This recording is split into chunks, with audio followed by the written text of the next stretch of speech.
June 3, 1945. The USS Lexington sailed through the Philippine Sea under a cloudless sky, its massive hull cutting through gentle azure waves at 18 knots. The mighty carrier, nicknamed Blue Ghost for its phantom-like ability to return after being reported sunk, bristled with activity as flight operations continued in the relentless Pacific campaign. Aboard the vessel, 24-year-old Petty Officer Second Class Marcus Johnson wiped sweat from his brow as he watched Hellcat fighters return from another combat air patrol, unaware that his seemingly simple idea would soon save hundreds of lives when conventional wisdom failed. Before we dive into this story, make sure to subscribe to the channel and tell me in the comments where you're watching from. It really helps support the channel. This is the untold story of how an overlooked sailor from rural Georgia would transform naval warfare through an innovation born not of engineering expertise or tactical genius, but from the practical wisdom of a man who had spent his life solving problems with limited resources and persistent ingenuity. All hands, maintain condition 2.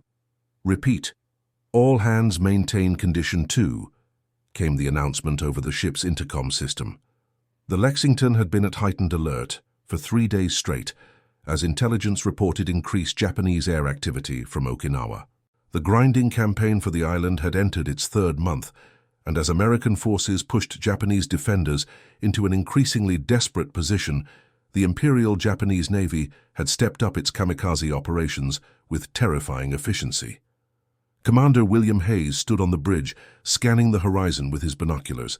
The carrier task force had already repelled 2 air attacks the previous day, and reports suggested more were coming. His weathered face, tanned by months in the Pacific sun, betrayed little emotion, but those who knew him could detect the tension in his posture. "Communications, any updates from the destroyer screen?" Hayes asked, lowering his binoculars momentarily. Lieutenant Roger Whitman checked the most recent reports. "Negative, sir. USS Laffey reports all clear on the western approach. The Fletcher has nothing on radar yet." Hayes nodded, returning his gaze to the horizon. After 32 years in the Navy, he had developed an almost supernatural sense for trouble. The calm waters and clear skies made him uneasy. Perfect flying weather, perfect visibility, perfect conditions for an attack. Below decks, in a cramped maintenance workshop adjacent to the flight deck, Petty Officer Johnson was completing a repair on a damaged firefighting pump. The ship's maintenance officer, Lieutenant James Sullivan, observed with barely concealed impatience.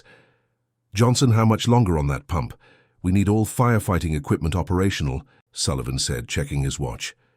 At 38, Sullivan was known throughout the ship as a demanding but fair officer who valued competence above all else. "Almost finished, sir. Just need to realign the impeller shaft. Another 15 minutes at most," Johnson replied, his hands moving with practiced precision despite the rolling of the ship. He had joined the Navy 3 years earlier, one of the first African Americans to serve in a non-steward role, following President Roosevelt's Executive Order 8801, which had prohibited racial discrimination in the defense industry. Sullivan nodded, satisfied. "Good work. When you're done, report to Chief Ellison on the flight deck. They need extra hands securing the returning aircraft." "Aye, sir," Johnson replied, returning his attention to the pump. Since childhood, Marcus had possessed an uncanny ability to understand mechanical systems. Growing up in rural Macon, Georgia, where his father worked as a handyman on a large plantation, he had learned to repair everything from tractors to irrigation pumps with whatever materials were available. The Navy had given his talents formal recognition, though advancement opportunities remained limited for black sailors. 4,000 feet above and 15 miles east of the carrier group, Lieutenant Hiroshi Tanaka led a formation of 12 Mitsubishi A6M0 fighters modified for kamikaze missions. Each aircraft carried a 550-pound bomb, and their fuel tanks were filled just enough for a one-way journey. At 28, Tanaka was considered a veteran, one of the few remaining pilots from the original carrier groups that had attacked Pearl Harbor. Now, he had been tasked with leading these young pilots, most with fewer than 30 hours of flight time, on the ultimate mission. "Remember your training," Tanaka spoke into his oxygen mask. Though he knew the radio silence they maintained, meant his words reached no one. Aim for the center of the flight deck. Ignore the destroyer screen. Their sacrifice will ensure our path to the carrier. The young pilots behind him maintained tight formation. Most were university students, conscripted as Japan's experienced pilot corps had been decimated through years of attrition. They had been told that their sacrifice would turn the tide of the war, that the divine wind, Kamikaze, would once again save Japan as it had when the Mongol fleets were destroyed by typhoons centuries earlier. What they were not told was that American naval forces had been developing increasingly effective countermeasures against kamikaze attacks. Radar picket destroyers now formed an outer defensive ring around carrier groups. Combat air patrols had been doubled.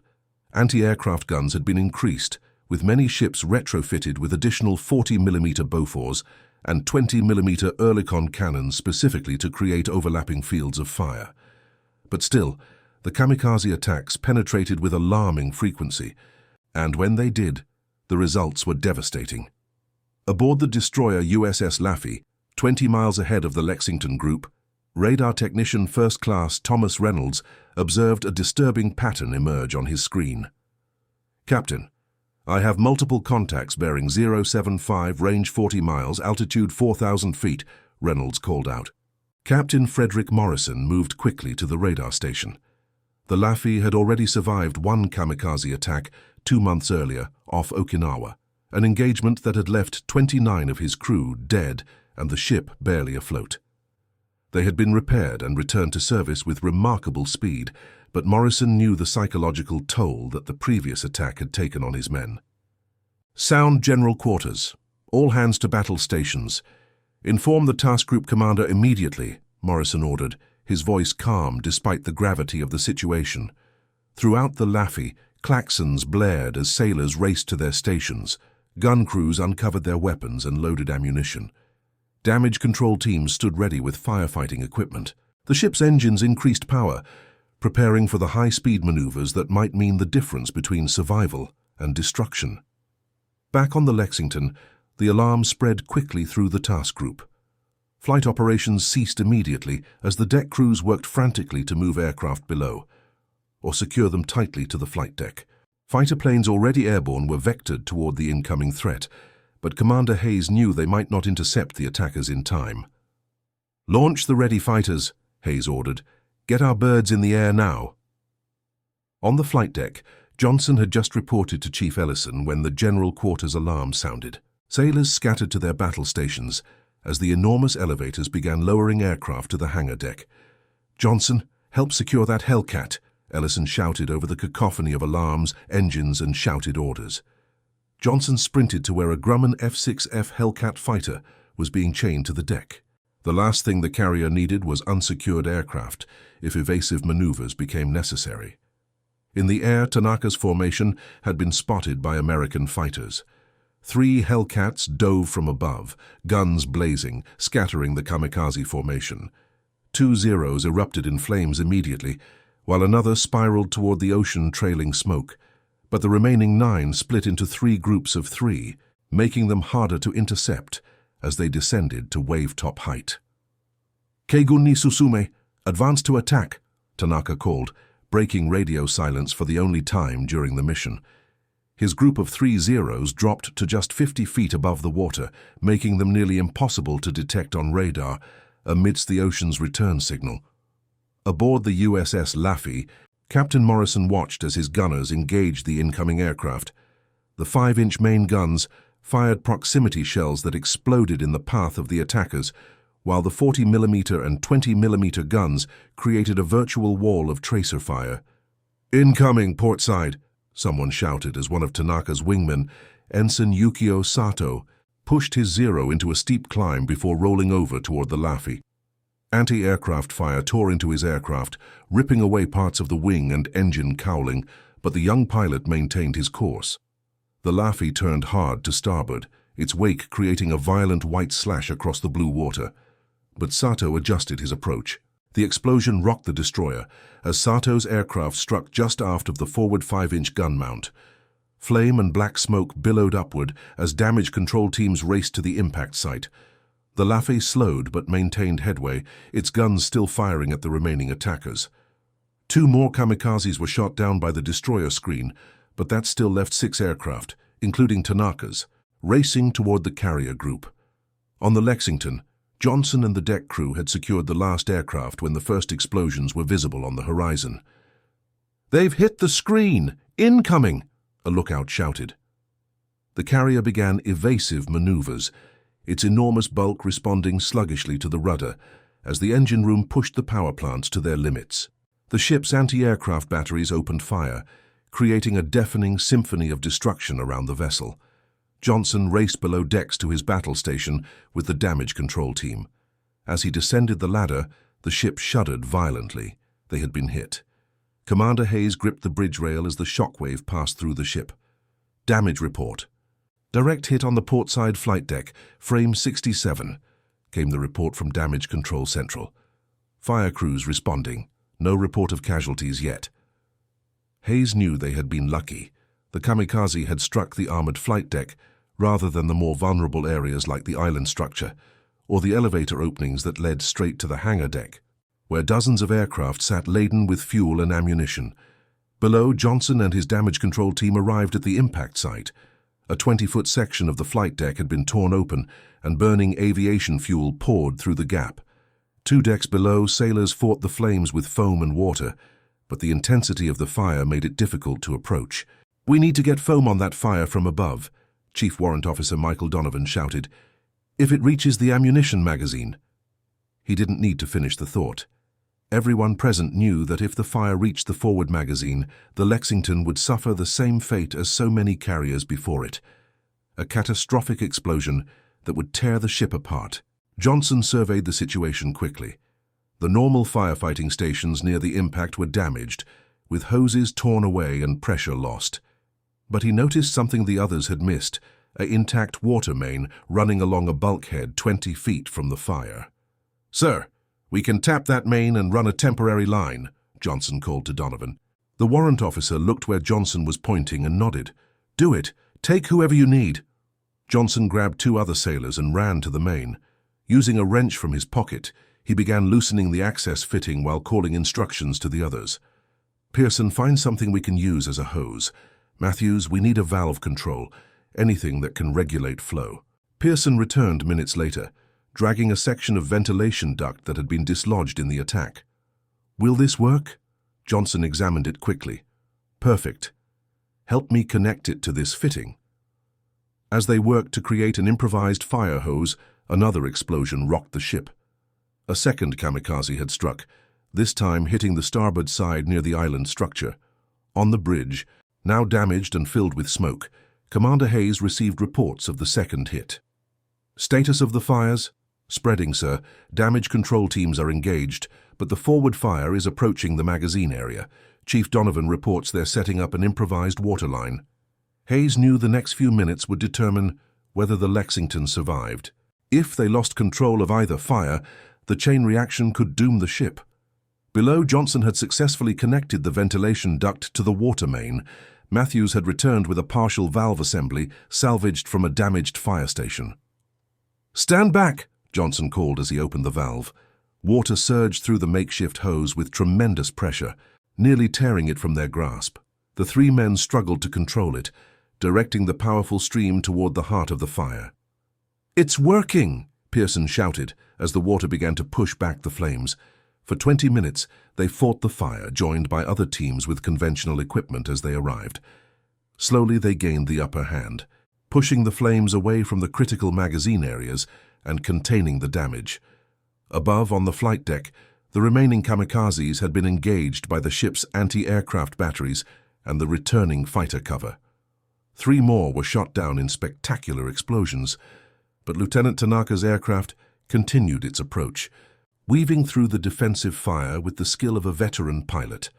Tanaka had adjusted his target, aiming not for the flight deck, but for the vulnerable island structure that housed the bridge, combat information center, and primary communications equipment. If he could destroy the island, the carrier would be effectively blinded and unable to coordinate its defenses against follow-up attacks that were already being prepared on Okinawa. As Tanaka's Zero descended toward the Lexington, every available gun turned to track him.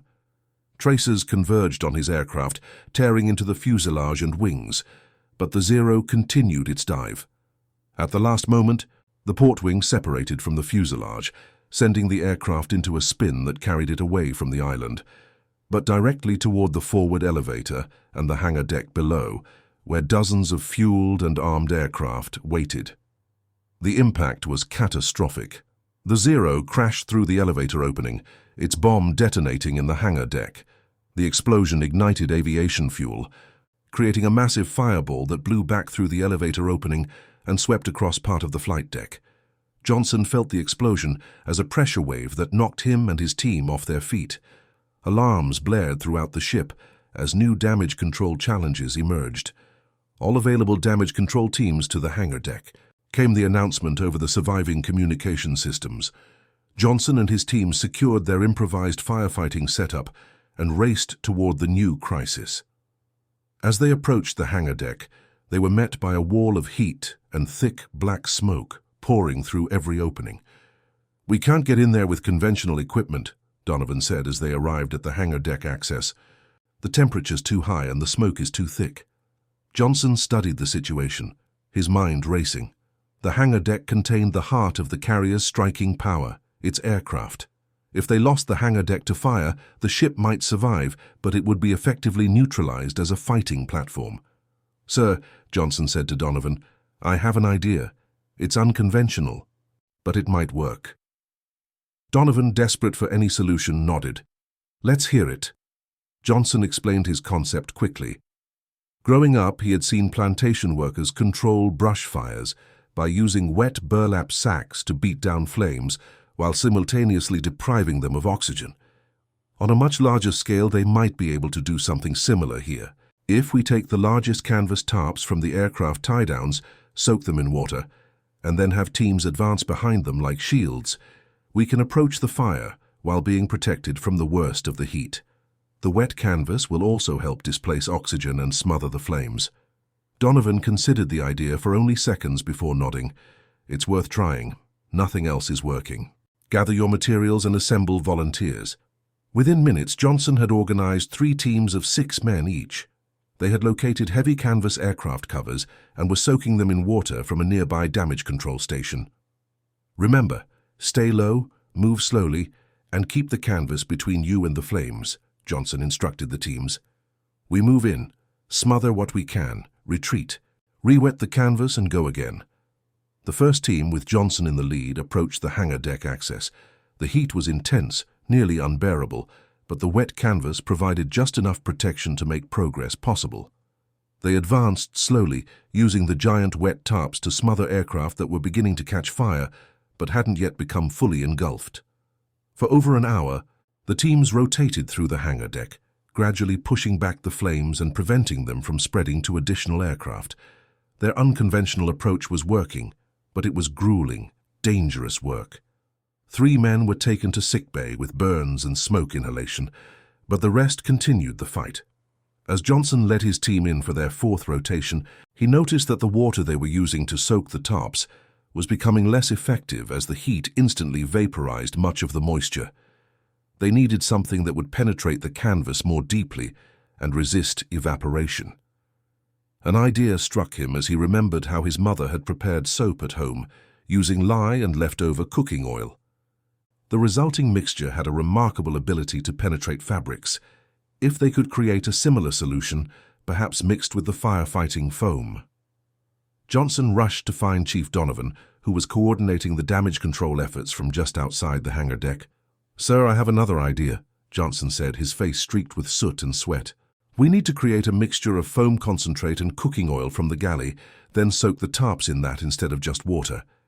Donovan's expression showed skepticism. "Cooking oil, that's flammable, Johnson." "Not when it's fully saturated with water and foam, sir. The oil will help the water penetrate deeper into the canvas fibers and resist evaporation. It will make our tarps more effective for longer periods." Donovan hesitated, weighing the unusual suggestion against their increasingly desperate situation. The conventional firefighting methods were making progress, but too slowly. If the fire spread much further, They would have to consider flooding entire sections of the ship, which would cause catastrophic damage to equipment and possibly endanger the vessel's stability. All right, Johnson, get what you need from the galley, but start with just one tarp as a test. If it ignites, we abandon the approach immediately. Aye, sir, Johnson replied, already turning to implement his plan. In the ship's galley, Johnson found several large containers of cooking oil. The cooks, initially reluctant to hand over their supplies, quickly agreed when they understood the purpose. With help from 2 other sailors, Johnson mixed the oil with foam concentrate in a large bucket, creating a slurry that smelled terrible but had the consistency he wanted. They soaked 1 tarp in the mixture and approached the hangar deck. Johnson led the way, holding the treated canvas before him like a shield. The difference was immediately noticeable. The canvas remained wet and continued to resist the heat much longer than the water-soaked versions had. "It's working," Johnson called back. "Get the rest of the tarps treated." Word of the successful technique spread quickly. Soon all the firefighting teams were using Johnson's oil and foam mixture on their tarps. They made faster progress into the hangar deck, reaching areas that had previously been inaccessible due to the intense heat. By 1800 hours, nearly 5 hours after the Kamikaze attacks had begun, the fires were finally brought under control. The Lexington had sustained serious damage. 12 sailors had lost their lives, 37 were injured, and 8 aircraft had been destroyed, but the ship remained operational. Most importantly, the fires had been prevented from reaching the aviation fuel storage areas and ammunition magazines, averting what could have been a catastrophic loss. On the bridge, Commander Hayes received the welcome news that the fires were contained. Despite damage to the island structure and flight deck, the Lexington could continue limited operations while repairs were made. Who was responsible for the firefighting innovation? Hayes asked the damage control officer who had delivered the report. Petty Officer 2nd Class Marcus Johnson, sir. He came up with both the improvised waterline and the treated canvas technique. Hayes made a note in his log. "I want to speak with him once things have settled down." As night fell over the Philippine Sea, the Lexington's crew began the process of cleaning up and assessing damage. Emergency repairs were already underway on the flight deck, where steel plates were being welded over the worst of the damage to allow limited flight operations to resume by morning. Johnson, exhausted beyond measure, sat on a bench in the mess hall, sipping coffee that had grown cold hours ago. His hands were bandaged where burns and cuts had been treated by corpsmen, and his lungs still ached from the smoke he had inhaled. Around him, other sailors from the damage control teams ate in weary silence, the shared experience of their ordeal creating a bond that transcended words. Chief Donovan entered the mess hall, his eyes scanning the room until they found Johnson. He walked over and sat down across from the petty officer. "You did good work today, Johnson, real good. Your quick thinking saved a lot of lives, maybe even the ship." Johnson nodded, too tired for false modesty. "Thank you, sir, just did what needed doing." "The old man wants to see you tomorrow. 0800 in his quarters." Donovan stood to leave, then paused. "Get some rest. You've earned it." After Donovan left, Johnson finished his coffee and made his way to his bunk. As he passed through the narrow corridors, sailors he had never spoken with before nodded in recognition or patted him on the shoulder. Word of his actions had spread throughout the ship. In his quarters, Commander Hayes reviewed the preliminary damage reports. The Lexington would require extended repairs at a proper facility, but she could remain operational in the meantime. More importantly, the techniques developed during the firefighting effort, particularly Johnson's innovations, could be implemented across the fleet to improve damage control capabilities against the Kamikaze threat. Hayes made another note to ensure that Johnson's contributions were properly documented and recognized. In the brutal calculus of war, innovations that saved ships saved lives, and every carrier that remained operational brought the conflict's end one day closer. In the cramped compartment he shared with 11 other enlisted men, Johnson lay on his bunk, staring at the overhead pipes and conduits.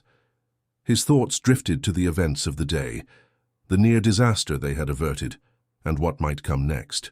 He thought of the Japanese pilots who had sacrificed themselves in the attack, young men not so different from himself, fighting for their country as he fought for his. He thought of his family in Georgia, who would never fully understand what he had experienced today. And he thought of the strange path that had brought him, a black man from rural Georgia, to this moment on one of the Navy's most powerful warships. Tomorrow would bring new challenges. The Japanese would launch more kamikaze attacks. The war would continue its grinding progression across the Pacific. But tonight, the Lexington still sailed, her crew was alive, and Marcus Johnson had found a way to make a difference that transcended the artificial boundaries of race and background. In the crucible of combat, it was competence and courage that mattered, qualities Johnson had demonstrated in abundance. As sleep finally claimed him, Johnson's last thoughts were not of recognition or advancement, but of improvements to his firefighting technique. The oil and foam mixture had worked well, but with some refinements it could work even better, perhaps a different ratio, or the addition of another component. Aboard the damaged but defiant Lexington, the midnight watch began their silent vigil as the carrier continued its mission in the vast expanse of the Philippine Sea, its course set for continued operations against the distant Japanese homeland. Dawn broke over the Philippine Sea, painting the eastern horizon in hues of orange and gold that reflected off the carrier's grey hull. The USS Lexington had survived the night, emergency repairs continuing through the darkness as welders secured steel plates over the worst of the damage to the flight deck. The ship maintained a steady 20 knots as part of a reduced carrier group, 2 destroyers having departed to escort the more heavily damaged USS Laffey back to the fleet anchorage at Ulithi Atoll for extensive repairs. Petty Officer Second Class Marcus Johnson awoke after 4 hours of fitful sleep, his body aching from the previous day's exertions. The acrid smell of smoke still clung to his hair and skin, despite a quick shower before collapsing into his bunk. As he dressed in a fresh uniform, his mind was already working on refinements to the firefighting techniques he had improvised during the crisis. "Johnson," called one of his bunkmates, Seaman First Class Richard Donaldson. "Word is the old man wants to see you this morning." Johnson nodded. 0800, Chief Donovan told me last night." Donaldson whistled low. "Must be important if Commander Hayes wants a personal meeting, maybe a commendation?" Johnson shrugged, uncomfortable with the attention. "Just did what anyone would have done in the situation." "Not anyone," Donaldson replied, lacing his shoes. "Not everyone sees solutions like you do." After a quick breakfast in the mess hall, where several sailors stopped by his table to offer congratulations or thanks, Johnson made his way to the officers' quarters. He passed through sections of the ship, still bearing the scars of yesterday's attack, blackened bulkheads, the lingering smell of burnt paint and insulation, damage control teams still clearing debris and assessing structural integrity. At precisely 0800, Johnson knocked on the door to Commander Hayes's quarters. "Enter," came the reply from within. Johnson stepped inside and stood at attention, his cap tucked precisely under his left arm, according to regulations. "Petty Officer Second Class Marcus Johnson reporting as ordered, sir." Commander Hayes was seated at his desk, reviewing documents that Johnson recognized as damage assessment reports. The commander looked up, his face showing the strain of 24 hours without sleep, but his eyes remained sharp and evaluative. "At ease, Johnson," Hayes said, gesturing to a chair opposite his desk. "Have a seat." Johnson sat stiffly, unaccustomed to such informality with the ship's executive officer. "I've been reading the reports from Chief Donovan and Lieutenant Sullivan about your actions yesterday," Hayes began, tapping a folder on his desk. "Quite impressive. 2 innovations in one day, both of which proved crucial to saving this ship." "Thank you, sir. I was just applying what I learned growing up. My father always said there's more than one way to solve a problem." Hayes nodded. "Your father was right, and that's precisely what I wanted to discuss with you. We need more solutions, Johnson. The kamikaze threat isn't diminishing. If anything, intelligence suggests it's increasing. The closer we get to the Japanese home islands, the more desperate their tactics become." He stood and walked to a small map mounted on the wall of his quarters, pointing to Okinawa, and then tracing a line to the Japanese mainland. "We're fighting our way up this chain, and every step brings more kamikaze attacks. Our current defensive measures are good, but not good enough. Too many ships are taking critical damage." Johnson listened intently, wondering where the commander was leading with this conversation. Hayes returned to his desk. "I want you to head up a special project, Johnson. Work with Chief Donovan and Lieutenant Sullivan to develop standardized versions of your firefighting innovations that can be implemented across the fleet. But more importantly, I want you thinking about preventative measures, ways to minimize damage when a kamikaze does make it through our defenses." Johnson blinked in surprise. "Sir, I'm just a petty officer. Wouldn't an officer be better suited to—" Hayes cut him off with a raised hand. "Rank doesn't always equate to innovation, Johnson. You've proven that. Besides, this will be a collaborative effort. You'll have support from engineering and damage control specialists, but I want your practical perspective leading the way." "I understand, sir. I'll do my best." "Good," Hayes said. "You'll be temporarily relieved of your regular duties. Report to Conference Room B at 1300 hours. I've assembled a team to work with you." Johnson stood and came to attention. "Aye, sir." As he turned to leave, Hayes added, "Johnson, the Navy might not always recognize talent where it exists, but on my ship, results matter more than anything else. Remember that." Johnson understood the subtext of the commander's statement, an acknowledgement of the barriers he faced as a black sailor in a segregated Navy. "Yes, sir. Thank you, sir." After leaving the commander's quarters, Johnson headed to the damaged hangar deck to examine the aftermath of the fire. Understanding precisely how the damage had progressed would be crucial to developing better countermeasures. The hangar deck was a scene of organized chaos. Maintenance crews worked to salvage damaged aircraft, while structural repair teams assessed the integrity of the deck itself. The acrid smell of burnt metal, rubber, and aviation fuel lingered despite the powerful ventilation systems working at full capacity. Chief Donovan spotted Johnson and approached, wiping grease from his hands with a rag. "There he is, the man of the hour. Heard you had a meeting with the XO." "Yes, sir. He wants me to lead a project developing better defensive measures against kamikazes." Donovan nodded. "Makes sense. Your canvas technique saved at least 6 aircraft yesterday, maybe more. We've already started preparing more of your oil foam mixture for the damage control lockers." Johnson surveyed the scorched area where the Zero had crashed through the elevator opening. "Chief, I've been thinking about the initial impact points.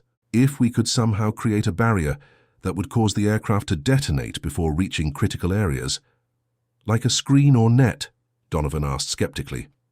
"Not exactly," Johnson replied, his mind working through the problem. "Something that would trigger the bombs to explode at a safer distance from vital areas. The kamikazes are most devastating when they penetrate deep into the ship before detonating." Donovan considered this. "Interesting concept.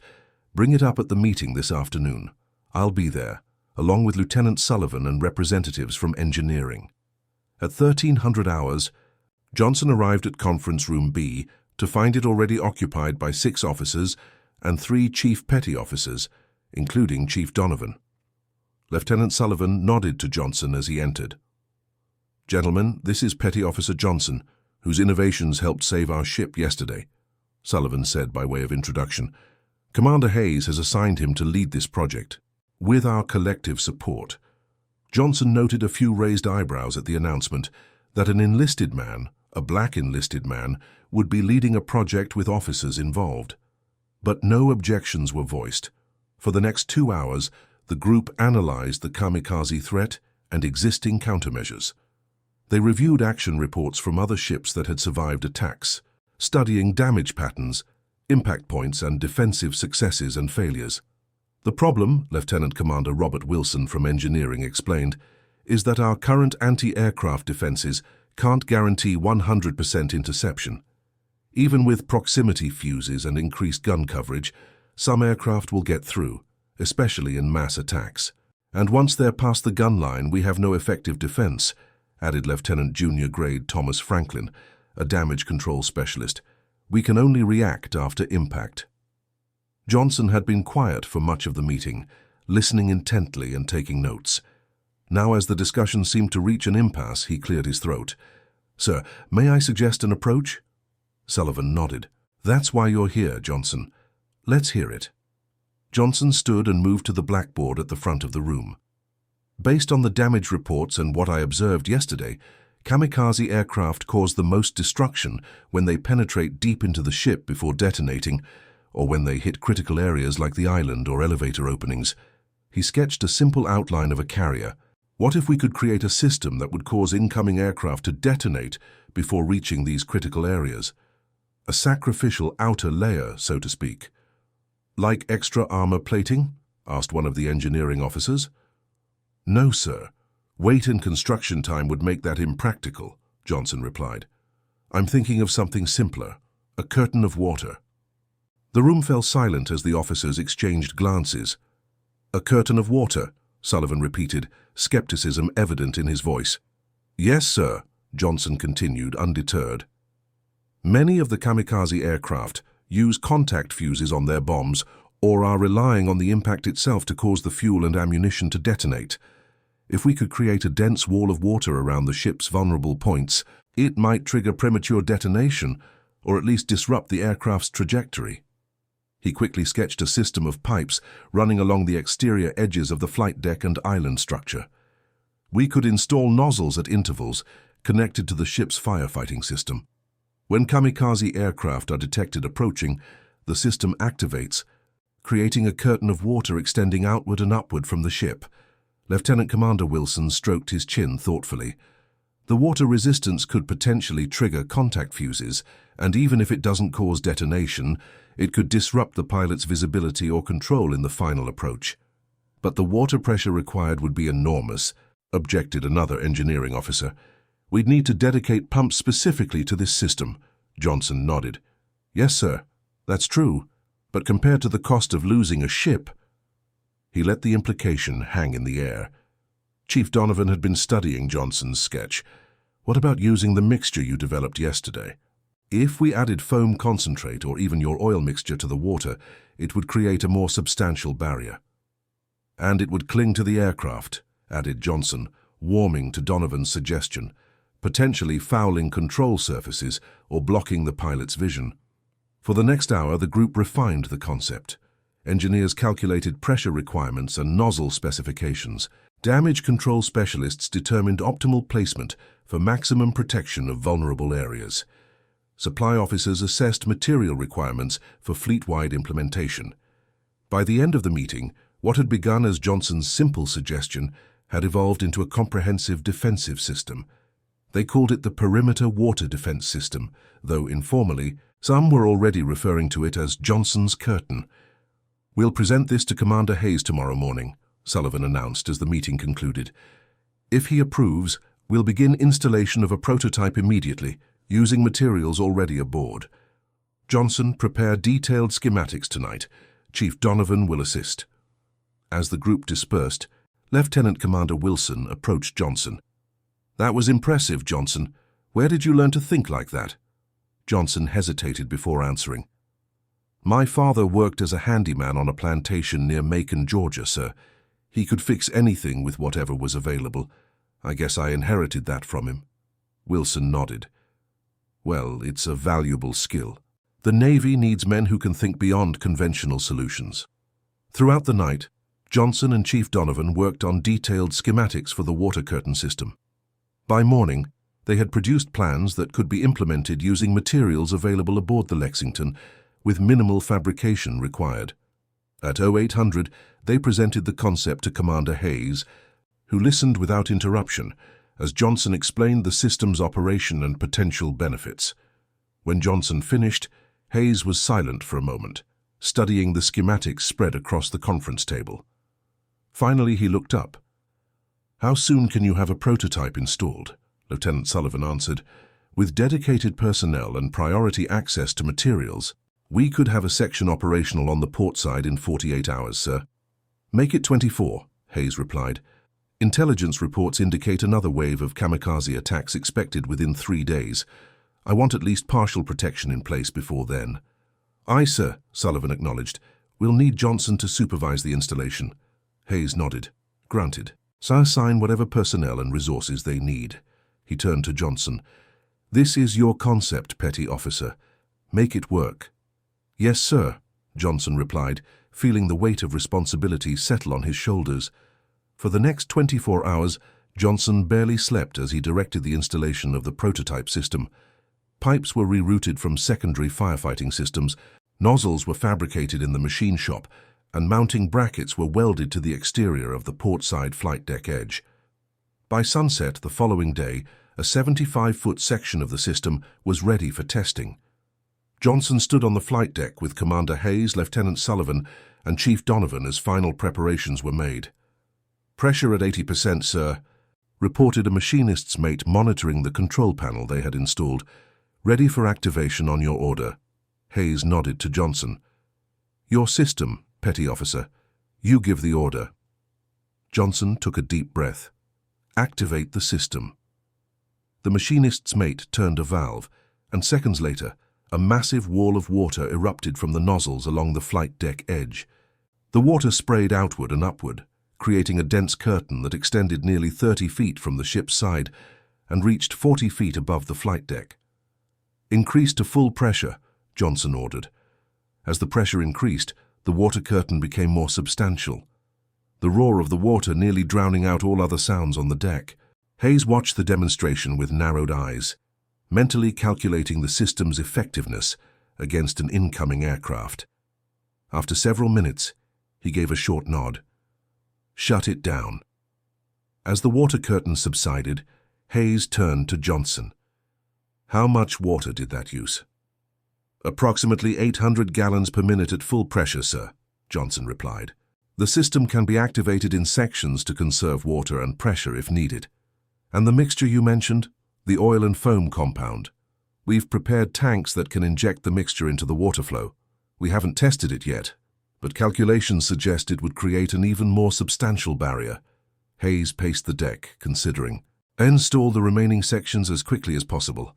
I want full coverage of all critical areas before we rejoin the task group, and prepare for a full-scale test with the mixture tomorrow." The next morning, as installation of additional sections continued, Johnson supervised the preparation of the oil foam mixture. 55-gallon drums had been modified to serve as mixing tanks, with pipes connecting them to the water curtain system. "We've adjusted the formula," Johnson explained to Chief Donovan as they inspected the setup. "More foam concentrate, less oil, and we've added a thickening agent from the medical supplies, a compound they use for burn treatments. It should help the mixture cling better to anything it contacts." Donovan nodded. "Ingenious. When do we test it?" 1400 hours. Commander Hayes has ordered all non-essential personnel below decks for the test. He's concerned about the mixture contaminating the flight deck if the wind shifts. The test proceeded as scheduled, with a larger section of the system now operational, covering the entire portside and partially around the bow. The demonstration was even more impressive than the previous days. The water curtain now extended further and higher, and when the oil foam mixture was injected, it transformed into a substantial barrier that hung in the air, drifting slowly downward and leaving a slick film on the water's surface. Hayes was visibly pleased with the results. "Continue installation around the entire ship. Priority on the island structure and elevator openings." By the end of the third day, the system was operational around 90% of the Lexington's perimeter. Only a small section at the stern remained incomplete as the ship rejoined its task group, now operating just 150 miles east of Okinawa. The opportunity to test the system in combat came sooner than expected. Shortly after noon on the fourth day, radar pickets detected a large formation of aircraft approaching from the northwest, a direction that suggested they had originated from airfields on the southern Japanese home island of Kyushu rather than from Okinawa. "General quarters, all hands to battle stations." The announcement echoed throughout the ship as klaxons sounded the alarm. On the bridge, Commander Hayes studied the radar plot with Lieutenant Commander James Miller, the Lexington's Air Operations Officer. "Estimate 30-plus aircraft, sir," Miller reported. "Range 90 miles, closing fast. Fighter direction has vectored our combat air patrol to intercept, and additional fighters are launching now." Hayes nodded. "Activate the water curtain system on all operational sections. Inject the mixture once the aircraft are within 10 miles. Johnson was at his action station in the damage control center when the order came through. He immediately dispatched personnel to the system control points around the ship. All sections report ready, sir, he informed Chief Donovan, who was coordinating damage control preparations. Donovan acknowledged with a nod. Now we wait and see if your invention works as well against real kamikazes as it did in tests. The next 30 minutes passed with excruciating slowness as the ship's defensive systems prepared to meet the attack. The Lexington's anti-aircraft batteries were fully manned, ammunition ready. Damage control parties stood by throughout the vessel. On the flight deck, the few aircraft that hadn't launched were secured and their fuel systems drained as a precaution. "Enemy aircraft breaking through our fighter screen," came the announcement. "Estimated 15 aircraft continuing approach, range 18 miles. Hayes's voice followed immediately. "All sections prepare for water curtain activation. Stand by for mixture injection." Johnson watched the radar display in the damage control center, tracking the approaching aircraft. When the first group reached the 10-mile mark, he gave the order. "Activate all water curtain sections. Commence mixture injection." Throughout the ship, the massive pumps dedicated to the system roared to life, along the perimeter of the flight deck, around the island structure, and surrounding the elevator openings, the water curtains erupted, creating a defensive barrier of water and foam mixture that extended outward like a shield. From the bridge, Hayes watched as the first wave of kamikazes approached through a hail of anti-aircraft fire. 3 were shot down immediately, their wreckage falling into the sea. 2 more were hit but continued their approach, trailing smoke. "Incoming port side," shouted a lookout. A Zero, its wing damaged by anti-aircraft fire but still under control, aimed directly for the port side elevator. As it passed through the water curtain, several things happened simultaneously.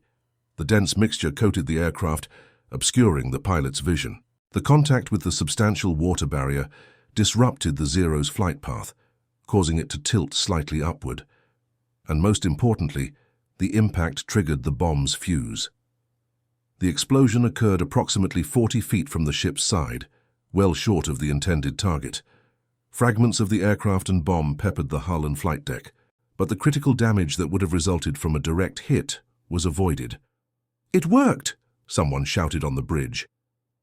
Hayes maintained his composure, continuing to track the remaining attackers. "Keep the curtain active. Redirect anti-aircraft fire to Sector 3. Over the next 15 minutes, the scene repeated itself with variations. 2 more kamikazes were destroyed by the water curtain system, detonating before reaching their targets. 1 managed to penetrate the barrier but was so disrupted that it struck a glancing blow to the flight deck rather than the direct hit its pilot had intended. And 1, approaching from high altitude in a steep dive, missed the curtain entirely and struck the forward section of the flight deck, causing damage but failing to penetrate to the critical areas below. By the time the attack ended, the Lexington had sustained only moderate damage from the 1 successful kamikaze hit and fragment damage from the others. Most importantly, there were no fatalities, though 17 sailors had been injured, most with minor wounds from flying debris. In the damage control center, Johnson received reports from throughout the ship as assessment teams evaluated the effectiveness of the water curtain system. Portside sections 1 through 4 performed as expected, reported a damage control party. Mixture coverage was consistent and 2 kamikazes were intercepted successfully. Starboard sections showed reduced pressure, came another report. "We may need to adjust the pump distribution." Chief Donovan clapped Johnson on the shoulder. "Congratulations, son. Your crazy idea just saved this ship from taking at least 3 direct hits." Johnson allowed himself a small smile. "It worked better than I expected, Chief, but we need to make adjustments based on what we learned." Over the next 2 days, as repairs were made to the damage from the single successful kamikaze hit, Johnson supervised improvements to the water curtain system. Pressure distribution was equalized, nozzle angles were adjusted for better coverage, and the mixture formula was refined based on observed performance. 1 week after the initial installation, Commander Hayes called Johnson to the bridge. When he arrived, he found not only Hayes, but also Rear Admiral Thomas Kincaid, commander of the task group. "Petty Officer Johnson reporting as ordered, sir," he said, coming to attention. Admiral Kincaid, a tall, imposing figure with steel-gray hair and penetrating blue eyes, studied Johnson for a moment before speaking. "Commander Hayes has been telling me about your water curtain system, Johnson. Quite impressive results in the last Kamikaze attack." "Thank you, sir. I've reviewed the action reports and damage assessments," Kincaid continued. "Your system appears to have prevented what could have been catastrophic damage to the Lexington." He turned to Hayes. "I want detailed schematics and implementation plans distributed to all carriers in the task group immediately. Priority installation on all vessels, starting with the most vulnerable areas." "Already prepared, Admiral," Hayes replied. "Johnson and his team have refined the system based on combat experience. The latest version is even more effective." Kincaid nodded. "Good." He turned back to Johnson. "Petty Officer, I'm authorizing a field promotion for you to Petty Officer First Class, effective immediately. Furthermore, I'm recommending you for a Bronze Star for your innovation in combat conditions. The official paperwork will follow." Johnson stood speechless for a moment, overwhelmed by the Admiral's words. Finally, he managed, "Thank you, sir. I'm honored." "You've earned it, Johnson," Kincaid replied. "Your idea may save hundreds, perhaps thousands of lives before this war is over." He glanced at Hayes. "I'm also authorizing Johnson's temporary transfer to my staff. I want him personally supervising the installation of his system on other carriers in the task group." Hayes nodded, though Johnson detected a hint of reluctance in the commander's expression. "Of course, Admiral. He'll be a significant loss to the Lexington, but the fleet will benefit." "Don't worry, Bill," Kincaid said with a rare smile. "I'll return him to you once the other ships are equipped. You found him. You deserve to keep him." After the Admiral departed, Hayes turned to Johnson. "Well, Johnson, it seems you've caught the attention of the brass. That's quite an achievement." "Thank you for your support, sir," Johnson replied. "I couldn't have developed the system without the resources you provided and the team you assembled." Hayes waved away the thanks. "You had the idea. The rest was just execution."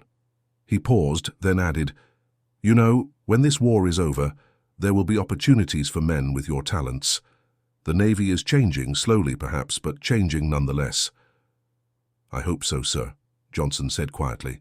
"Prepare for transfer to the Admiral's staff. You'll depart by helicopter tomorrow morning, and Johnson—" Hayes extended his hand, an unusual gesture from an officer to an enlisted man. "Congratulations on the promotion, entirely deserved." Over the next 3 weeks, Johnson traveled between carriers in the task group, supervising the installation of what was now officially designated the Perimeter Water Defense System, though informally, sailors throughout the fleet had taken to calling it Johnson's Buckets, or simply the Curtain. The system proved its worth repeatedly as Kamikaze attacks intensified during the final months of the Okinawa campaign. Ships equipped with the water curtain system reported significantly reduced damage from attacks that penetrated their anti-aircraft defenses, with many kamikazes detonating harmlessly short of their targets after encountering the dense water and foam mixture. By early July 1945, every carrier in the 3rd and 5th Fleets had been equipped with some version of Johnson's system. Refinements continued, with some ships adding illumination flares to the mixture for night operations and others extending coverage to protect additional vulnerable areas. On August 15, 1945, when Emperor Hirohito announced Japan's surrender, Petty Officer First Class Marcus Johnson was back aboard the USS Lexington, which was operating as part of the force preparing for the now unnecessary invasion of the Japanese home islands. The news of surrender was met with jubilant celebration throughout the ship, with sailors embracing, shouting, and even weeping with relief. In the months that followed, as the massive U.S. Navy began the process of demobilization, Johnson's innovation continued to receive recognition. The November 1945 issue of Popular Mechanics featured an article on "The Water Curtain That Saved Our Carriers," complete with diagrams and a photograph of Johnson explaining the system to a group of officers. The Naval Technical Board formally documented the Perimeter Water Defense System for inclusion in future vessel designs, ensuring that Johnson's innovation would protect ships for generations to come. And while much of the Navy would return to segregated practices after the war's end, the doors Johnson had helped open through his technical contributions remained at least partially ajar for those who would follow. In December 1945, As the Lexington entered San Diego Harbor to a hero's welcome, Johnson stood at the rail, watching the shoreline approach. Chief Donovan joined him, lighting his pipe as they observed the crowds gathering to greet the returning ship. "What will you do now, Johnson?" Donovan asked. "Going back to Georgia?" Johnson shook his head. "No, Chief. I've re-enlisted for another 4 years. The Navy offered me a spot at their engineering school in Great Lakes, said they need men with practical innovation experience." Donovan smiled around his pipe stem. "Good for you, and good for the Navy. They're finally figuring out that talent doesn't have a color." "Maybe," Johnson replied. "Or maybe they just need people who can think of water buckets when everyone else is thinking of bigger guns." Donovan laughed. "Sometimes the simplest solutions are the best ones, eh? Your father would be proud." "I hope so," Johnson said quietly. As the Lexington docked and the crew prepared to disembark, Commander Hayes made his way through the crowd of sailors to where Johnson stood. "Johnson," he said, extending his hand once more, "before you leave, I wanted to give you something." He handed Johnson a small box. "Your Bronze Star arrived while you were ashore last week. I thought you should have it before we part ways." Johnson accepted the box, opening it to reveal the medal nestled on a bed of blue velvet. "Thank you, sir. It's been an honor serving under your command." Hayes nodded. "The honor has been mine, Johnson. Men like you win wars, not just with courage, but with innovation and determination. Don't ever forget that." As Johnson walked down the gangway that afternoon, Bronze Star in his pocket and transfer orders to the Naval Engineering School in his hand, he reflected on the strange journey that had brought him from rural Georgia to this moment. The war had changed everything: the world, the Navy, and himself. Old barriers were falling, though not fast enough, and new opportunities were emerging for those ready to seize them. His bucket idea, the simple notion that a curtain of water might disrupt a kamikaze attack, had saved untold lives and vessels. It was a solution born of practical experience and the habit of making do with available resources, lessons learned from a father who had taught him that every problem had a solution if you looked at it from the right angle. Johnson paused at the bottom of the gangway, turning to look back at the Lexington one last time. The mighty carrier bore the scars of battle, patches of newer metal visible where kamikaze hits had been repaired. But she had survived, as had her crew, partly due to the innovation of a sailor who had seen possibility where others saw only danger. In the years that followed, Marcus Johnson would continue his naval career, eventually retiring as a chief warrant officer after 26 years of service. His water curtain system would be incorporated into vessel designs well into the Cold War era, and his story would be cited in naval engineering courses as an example of battlefield innovation.